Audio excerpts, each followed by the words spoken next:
এটা খুব অদ্ভুত একটা বাড়ি ছিল। মহিলাটি বিশ্রামের জন্য বিছানায় শুতেই তা ভেঙে গেল। ওদিকে রাকিব কলিং বেল বাজাতেই বেলটা ফেটে গেল। বাধ্য হয়ে সে জোরে জোরে দরজায় ধাক্কা দিতে লাগলো। পরক্ষণেই পুরো দরজাটা খসে পড়ল। কয়েকদিনের পরিশ্রমে তারা দরজাটা ঠিক করলো। 2-3 বার খুলে বন্ধ করেও দেখে নিল। তাদের মনে হলো এবার সব ঠিক আছে, কিন্তু এই আনন্দ বেশিক্ষণ টিকল না। একদিন রাকিব হাতুড়ি দিয়ে সিঁড়ি ঠিক করছিল, তখনই ছাদে ফাটল ধরল। সে একটা হাতুড়ি মারে আর ছাদের একটা টুকরো খসে পড়ে। আরেকটা বাড়ি মারলে আরও একটা টুকরো খসে পড়ে। বেচারি স্ত্রী অল্পের জন্য বেঁচে গেল। সে রেগে মেগে সিমেন্টের টুকরোটা নিয়ে রাকিবের কাছে গেল। ওদিকে রাকিবের মনোযোগ নড়তেই হাতুড়িটা নিজে হাতেই মারল। ব্যথায় তার অবস্থা খারাপ হয়ে গেল। তারপর সে ভাবল গোসল করে নেওয়া যাক, কিন্তু কল খুলতেই সেখান থেকে নোংরা পানি পড়তে লাগলো। এটা দেখে স্ত্রীও অবাক হয়ে গেল। পুরো টব সেই নোংরা পানিতে ভরে গেল। সে ভয় পেয়ে জলদি বাইরে ছুটে গেল। এরপর সে কাপড় বদলাতে গেল, কিন্তু সেখানেও নতুন বিপদ তার অপেক্ষায় ছিল। রাগে সে নীরের জুতো পর্যন্ত ছুঁড়ে মারল। তখনই সে একটা লুকানো দরজা দেখতে পেল। দরজাটা খুলতেই ভেতর থেকে একটা ছোট প্রাণী বেরিয়ে এলো। ভয়ে সে সারা ঘরে এদিক ওদিক ছুটতে লাগলো। চিৎকার শুনে রাকিব দৌড়ে এলো। সে সিঁড়িতে উঠতেই সিঁড়িটা ভেঙে গেল। শেষ মুহূর্তে কোনো মতে লাফ দিয়ে সে দোতলার কিনারায় ঝুলে পড়ল। ওদিকে স্ত্রীও ছুটতে ছুটতে সেখানে পৌঁছালো। সেও পড়তে পড়লে বেঁচে গেল, কিন্তু তার পা ভুল করে রাকিবের হাতের ওপর পড়ল। বেচারার অবস্থা আরো খারাপ হয়ে গেল। রাত হলে দুজনে মাটিতে তোষক বিছিয়ে ঘুমানোর সিদ্ধান্ত নিল, কিন্তু বাইরে তুমুল বৃষ্টি আর বজ্রপাত শুরু হলো। বাইরে বৃষ্টি হচ্ছিল আর ঘরের ভেতরেও পানি পড়তে লাগলো। কোনো মতে রাতটা কাটলো। পরদিন স্ত্রী ভাবলো একটা রোস্ট চিকেন বানানো যাক। সে দেশলাই জ্বালাতেই রাকিব ভয়ে লাফিয়ে উঠল। তার মনে হলো আবার কোনো দুর্ঘটনা ঘটবে, তাই সে নিজেই ওভেনের কাছে বসে পাহারা দিতে লাগলো। কিন্তু দুর্ঘটনা ঠিকই ঘটে গেল। সে উকি দিতেই বিকট শব্দে দেয়ালের টাইলস ভেঙে উড়ে গেল।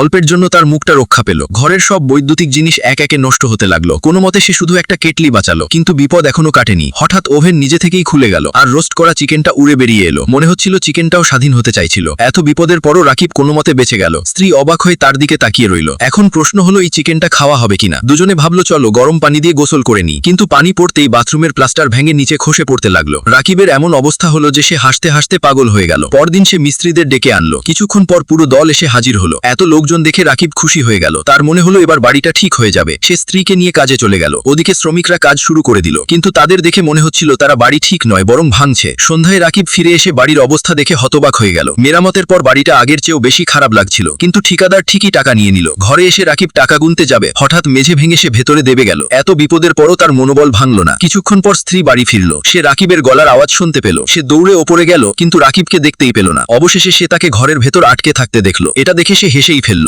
রাকিব শুধু অসহায় হয়ে তার দিকে তাকিয়ে রইল।